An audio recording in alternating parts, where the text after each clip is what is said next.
Hello everyone, thanks for patience for waiting for remaining videos of Costa Blanca Bike Race. I can guarantee you that it was worth the wait time, because in this video we will learn a lot of things from my mistakes, as well as we will get to know a bit more about MTB stage race of Costa Blanca Bike Race, which was not yet covered in the first two videos. This is going to be stage 3 and stage 4 in a single video. If you watch stage 2 time trial race analysis, you already know that it was forbidden to use the cameras, but thanks for the main organizer Fermin for allowing to use it, and that means stage 3 and stage 4 will have content for you to watch. Thanks a lot Fermin, and we can dive into stage 3. Here are the gates from which we were coming out in the beginning of the race. On the stage 3 we had around 2k of elevation and 62 kilometers or so in distance. On stage 3 we had the longest climb throughout the whole race, as well as this is called a queen stage of Costa Blanca Bike Race. Stage 3 start again was neutralized. That means we were going after the car. On the bottom right, how huge the queue built up. And here I'm coming through the gates as well, and in front there is a massive gap already, so what you have to do is to just close the gap. What is nice about stage races in general is that in the first few days you don't know who's who when you're participating in foreign country, but on the third day you already know that, alright, that's the leader of my age group, etc. The thing is that the leaders from my age group went through the left, while I was a bit lagging and I didn't have enough time to do so, so I'm just going in the middle of the group. Where to hurry up? It's a long climb. That was a mistake number 1 during the day, where the group stopped and it separated into pieces, and from that point I was already floating at the end of the pack. The initial goal of the start was to make sure to keep in front as much as possible on the first climb, because it was on the tarmac, and then once we go at the highest point of that climb there will be a lot of single tracks, so I was hoping to remain in the place where guys are going fast. I allowed few Spanish guys to go in front, and apparently just because they are Spanish that doesn't necessarily mean that they will be fast in a single track, because there was a queue already building up and it's significantly harder to go in such technical sections on super slow speed. Whenever you notice the skull on the marks, you know that it's tricky, and I did this part multiple times before the race and I knew that it's really tricky. Yet I was able to stay on the bike, but the front is already escaping from us. When you're going in momentum for such steep sections, it's just you go with the flow. You don't need to think too much. It's just significantly easier, even though in reality it's not easy at all. But then someone is going slow in front, and then you realize that you are afterwards the guy on the hardtail. You know that this trail is not going to work in your favor. Take a look at the guy with 45 number. He made very smart move here, went off the bike, overtook the lady and went in front of us, while us, we got stuck after her. It was very unfortunate that she didn't allow us to go in front. Myself and the guy, who you can see here, asked multiple times for her to do so, but she was stubborn and for some reason she didn't want to do so. That resulted for the gap to open up even further, and you will notice later down the road that now it's 27th minute of the race, and I will elaborate on it a bit more in a half an hour or so. While I've been trying to catch the group, it doesn't necessarily go in their favor, especially when in front there are yet another section of pretty difficult trails. I knew this part as well, and I had a plan to try to go through the appendix at the farther point, but because the guys went off the bike earlier, I didn't even have a chance to go through it. Really steep.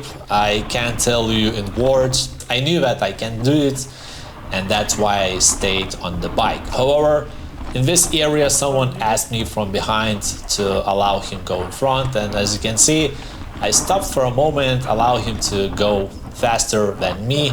It also helps in a way where you can follow someone. That means you can read terrain based on how our rides, and it's just significantly easier. If a girl in the beginning would have done the same way, probably it wouldn't help her much, but still, it's better than go first in a group if you're not uncomfortable. As you already know, in majority of tricky places I had a plan. Whether that plan went in the way I wanted or not, it's a different story. But here in the canal, I had a plan to go on the foot. It was clay, wet one. I considered that the guys might go either through it or on the feet, so that will become even more wet. That's why I went on my feet, and surprisingly it went very smoothly.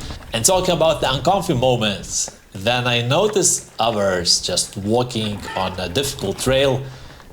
For some reason it adds additional motivation to go on the bike, even though sometimes it does not convert to speed in terms of a course. It's just personal achievement. On the 55th minute, you can see the same guy with 45 bib numbers. He was the one which was in front on that first single track section, so it took me half an hour to get closer to him. So you can imagine what cost that first single track had on the third day performance. I've been talking a lot about the action on the course. I just explained the reasoning, and at the same time it might help for others as well to make their own decisions on the race.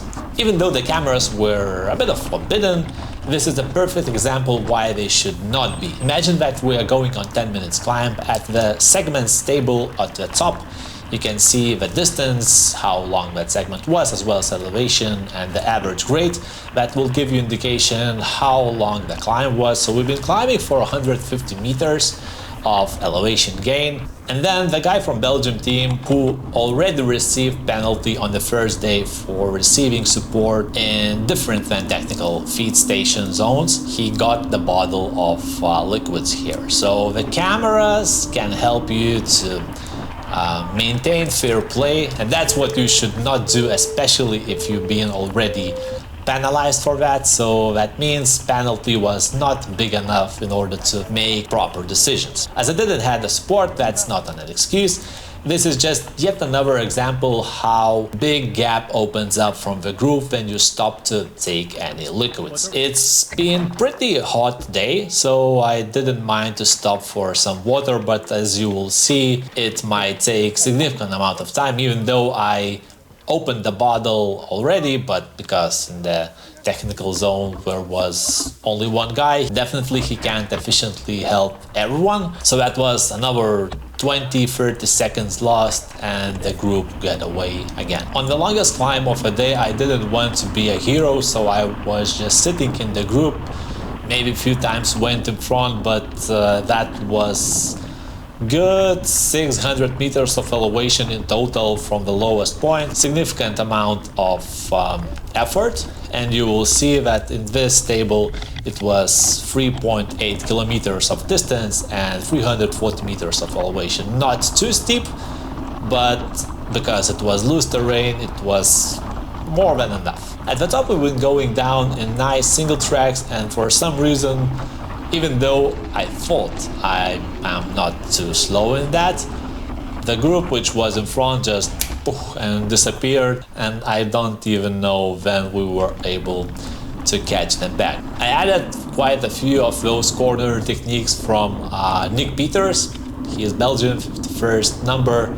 I was really impressed by his technique going into the corners. While it might not look like something exceptional, basically he was going into the corner probably without any brakes, so that's good for him. I had hard time to catching him afterwards. But on the technical climbs, I was a bit more luckier, and that's how I overtook him multiple times during this stage race. Funny thing is that even though if you are not able to go on the bike, and if you go off the bike, that does not necessarily guarantee that your life will be easier. The guy just, that's the perfect example how someone should be acting when they are walking off the bike. Yet when I see Walking Dead without even trying, Even though I will lose time going off the bike if I am not successful, internal motivation just drives me forward every single time when I see impossible climb. I just always say that if you never try, you will never know. So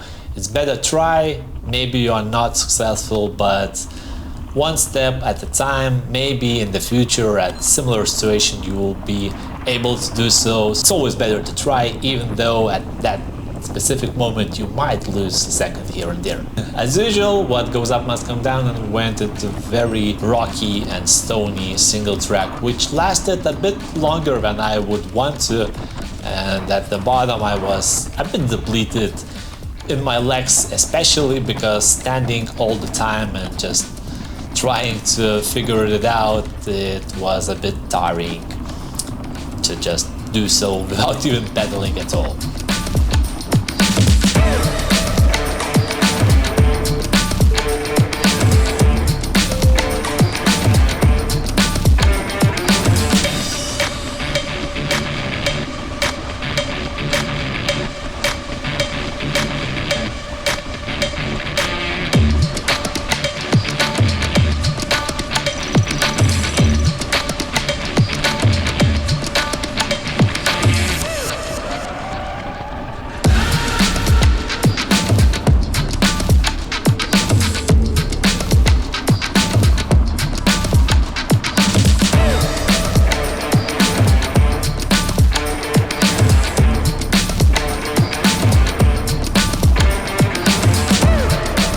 You'll notice that I'm losing time in pretty easy sections where you just have to go down, but that's exactly the reason why I lose that time. I just don't want to make a risk where it's partially not worth it, in my opinion.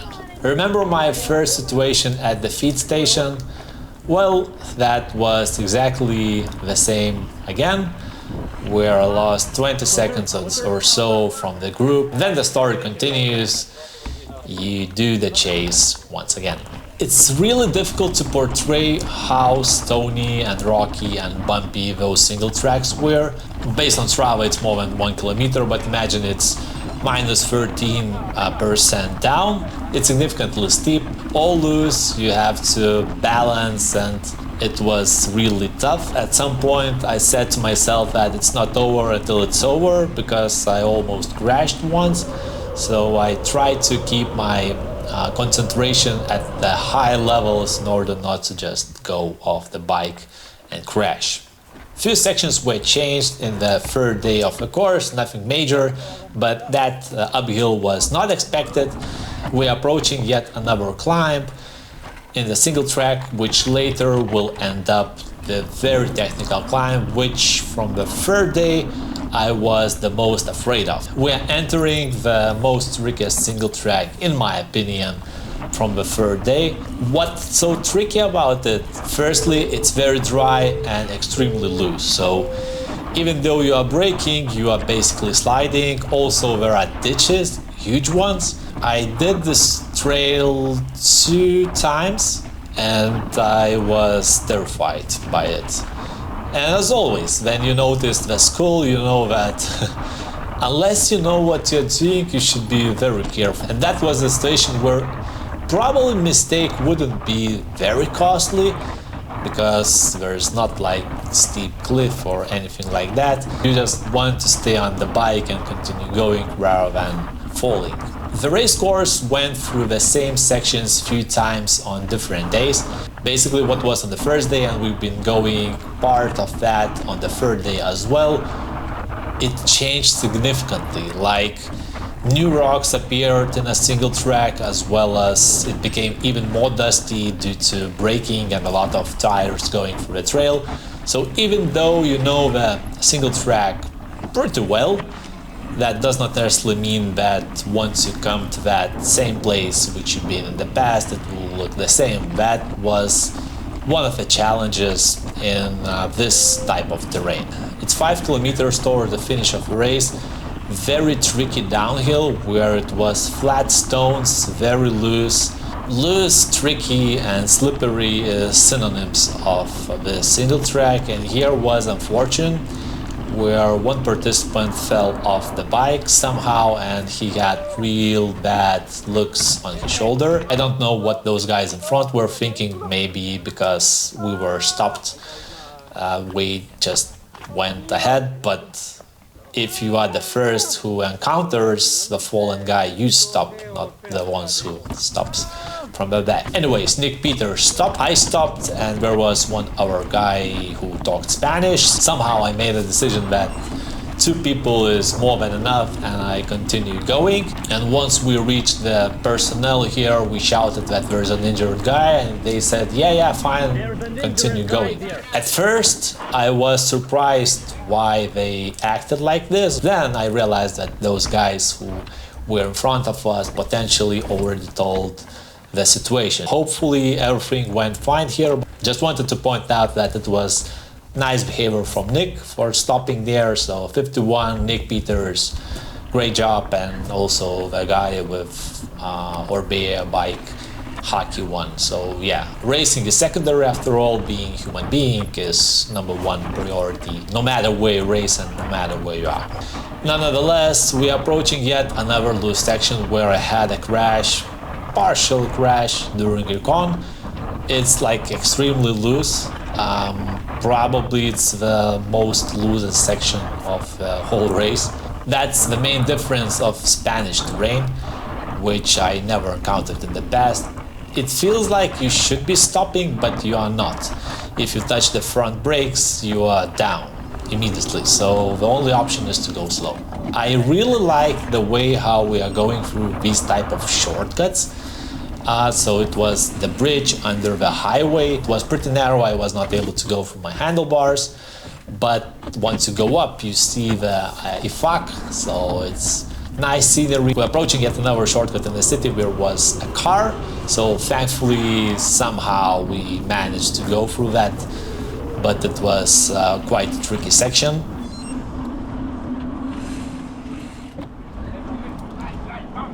Then the personnel is not just doing their job but also shouting something. It's always nice, and we are seeing me finishing with maximum watts generated throughout the day, and I'm crossing the finish line. Stage 3 ended up with me being on 9th position in age group. Will I be able to stay in that top 10? Only stage 4 can answer that, and we are going straight into it. Garmin was doing the live stream where we made a fist bump, and stage 4 was the last of Costa Blanca Bike Race with 43 kilometers and a bit more than 1000 k of elevation. We've been going into new places towards the north in Benissa. What was different in stage 4 is that there was no neutralization start. Straight from the gates we went into off-road. So that was nice that every age group started at their own time, so there was no queue building up, and it was just different type of experience. At the start I shot like a bullet and been going really strong, even though I was not able to fully clip my feet. Initially it was not a problem at all. First mistake here, it was a bit sidewind, so I decided to go toward the side. And then the baseline just moved up. The only remaining thing for me left was to push in front, because there was single track upcoming. Being as much as possible among the leaders was the thing which I planned to do, and it paid off to be successful. At least once something went the way I wanted. For those who are not aware how this race is arranged, it has elite category and then masters 30, 40, 50, 60, as well as duets, as well as elite woman and masters woman, but that's out of question. So for now, let's just think about the men's category. There are elite riders up to 34 aged, and they have elite license. That's why they are competing in elite. There are also some of pro riders who competed in elite. Then other master categories are self-explanatory, as it is, from 30 to 40, from 40 to 50, etc. So that's 10 years gap between the categories, and that's kind of it. We'll cover a few mistakes here as well. I've been in the group, but at some point I allow others to go in front easily, and then I had to fight back those positions going into yet another single track, which was not a problem yet, but every of those spikes in the power, as well as not as confident going into the corners, results yet another spike of power, and that's not beneficial. So I've been pushing here really hard, staying with the group, but you will see that one moment, just one moment, right from here, few seconds, and they are gone. Just like that. I can't say that I was resting, but probably I should have tried to put a bit more power just to stay with that group. In my mind, I had an idea, yeah, I will catch them somehow later on the tarmac. I catch them. Not much to add about this type of situations where you miss the corner and then you just cut someone off, not the way how it should be. Anyways, I was yet again not confident going into those corners, especially when someone is outside. Then 800 watts, here I come just to close that gap. Here, only one slippage of tire resulted in 10 seconds gap opening up from the other guys in front, and that means once we come from the single track, it's going to be yet another headache to close that gap. The first part of stage 4 was a lot of climbing, and I lost the group here once again, but I realized that if not now, then I will probably finish with the others coming from the back. So I hold up myself into hands and keep on pushing, and that pushing, like 1 minute later, resulted in finally catching them back, but it required significant amount of effort, and once again on loose downhills I lost them. So it's pretty much obvious where I could step up. Maybe you have some suggestions how to enter those loose corners more confident. I don't think that it's about the tires, maybe it's body posture or just training in a way to go into those corners. Let me know in the comments if you have any ideas about that. So you already know Nick Peters from stage 3, where we went significant amount of time together, as well as where he helped the fallen guy. So with Nick we changed back and forth quite a few times during those days, and we've also been close to each other in the overall standing, so that means we are pretty much similar in terms of our strengths and weaknesses. Nick was definitely faster on descending. Myself, I was a bit better on technical climbing, even though here, if you see a lot of people watching at the corner, that doesn't mean anything good to you. So I was not able to go through that section and had to go off the bike and hike the bike. But even though then you're trying to go on the bike through those rocky steps, you can see that I lost significant amount of time while going off and on the bike, where the gap from the front guy was real close, but then once I spent that extra precious time, it didn't pay off. And funny thing is that here I managed to climb really hard section, and when the guy shouts "Vale," that means it was nice. Thankfully, from the elite woman 102 bib number, we didn't have the same problem which we had on the stage 3. This time she allowed us to go further, and here I almost crashed. The guy from the back was asking to pass him, and I was waiting I was waiting for him to come, but he apparently was a bit farther than I did. I've been talking so much about the events of the race that I didn't cover the Costa Blanca itself. So a few things. Why I happened to be there is because I was looking for some new challenges at the beginning of the new season, and this race appeared to me to be very interesting in terms of the technical side of things. It was definitely one of the best experiences ever. What's so best about this course? Once you go into the stage race, which is hard in terms of duration on the saddle and amount of climbing, that's a different story. You just suffer in a different way. Once you go in stage races where it requires stepping up your technical side of aspects, riding skills, etc., in order to just keep on going without going off the bike, that's totally different story. And that, because it was kind of successful for me, added a very nice spice to the overall experience, and In the past, I was not too much in love with the stones and this type of terrain. I spent almost 2 weeks here in Costa Blanca after the race. I did so many rides there and I just can't stop because it's just mind-blowing what you can do when you put the work into it. Apart from that, 310 did a nice job here on accelerating and dragging us towards the group. One thing I always forget is to introduce registration fee size. In Costa Blanca Race probably you have 3 tiers. So you have yearly bits where you can register for 200 euros, then maybe 230 and 249, something like that. That's for 4-day stage race. You get starting package with some gels, some accessories. This year this type of hoodie, as well as t-shirt, and not to mention it was 10th anniversary event of Costa Blanca. I don't know whether it's a lot or not, but for 4-day stage race with this type of packaging, food afterwards, bike wash and all those stuffs, it's great. Also had packages to stay in the hotel, but myself I stayed just in apartment in the Calpe city, so it depends on your preference. At this moment of the race we slowed down a bit because we knew that the technical section appearing, and here Nick made yet another save. I don't know what he was looking at through his shoulder, but that was really close call to the crash. So yeah, Nick seems to be an expert in avoiding crashes. Yet again I ruled on a technical climb. Maybe it's because I have oval, but I saw that Nick also has oval. Maybe he has bigger one.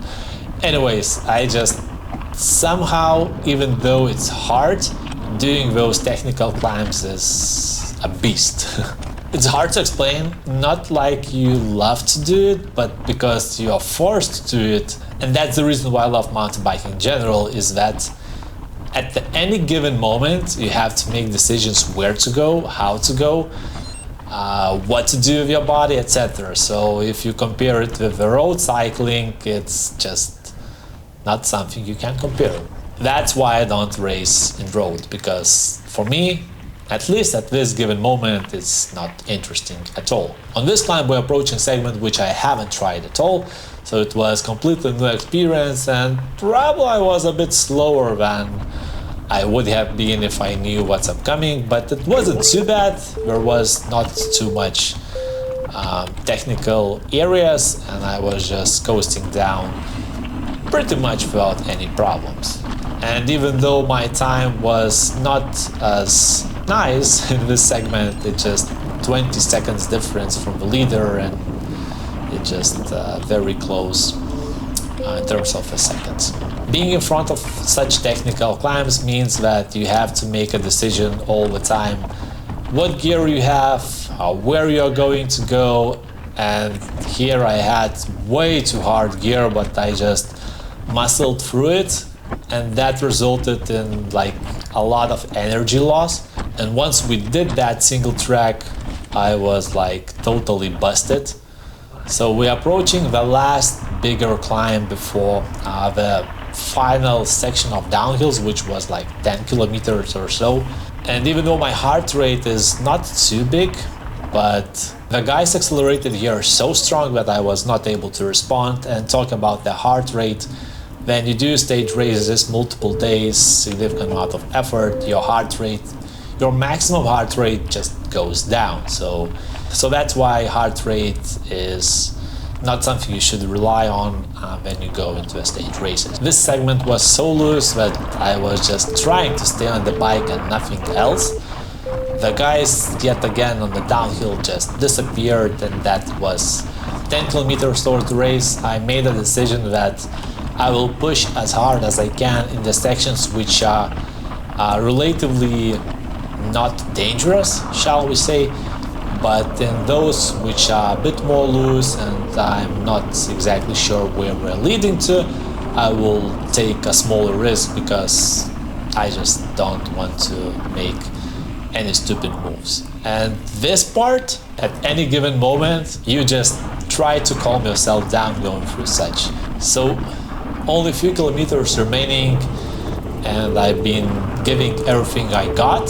on this section, and I'm wondering whether Costa Blanca race looked interesting to you, too difficult, too complex, too easy. Let me know in the comments how you see it from the camera, but always keep in mind that what you see from the camera is not exactly the real truth. So I would strongly encourage you to come here at some point, maybe not necessarily for the race, but just check what's the reindeer and you'll be highly surprised.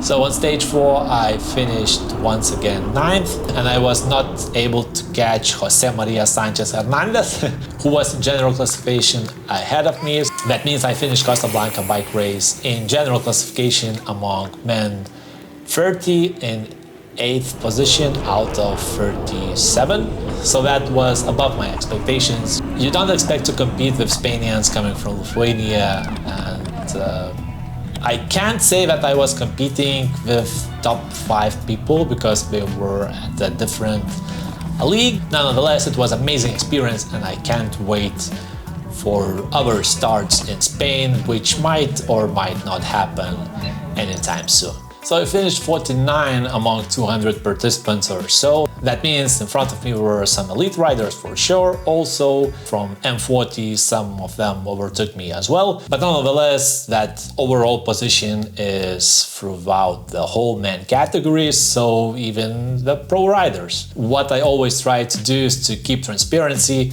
and not just say, hey, I took 8th place in Costa Blanca Bike Race, where in reality it's 8th place in the age category, which makes a difference. So it's important to be transparent and say as it was, not as it sounds better. So that's one of the things which I always try to portray. Sometimes I might forget to clarify that, but nonetheless, that's just my way of thinking. Transparency is key. That said, feel free to leave the comments what you think about the race. Maybe you would want to see something different through these race analysis. I'm open to suggestions all the time, and maybe you would want to hear other things as well, so don't hesitate to let me down in the comments. That said, thanks a lot for your time, and the season just started, so we will meet in the next starts as well. One hit today.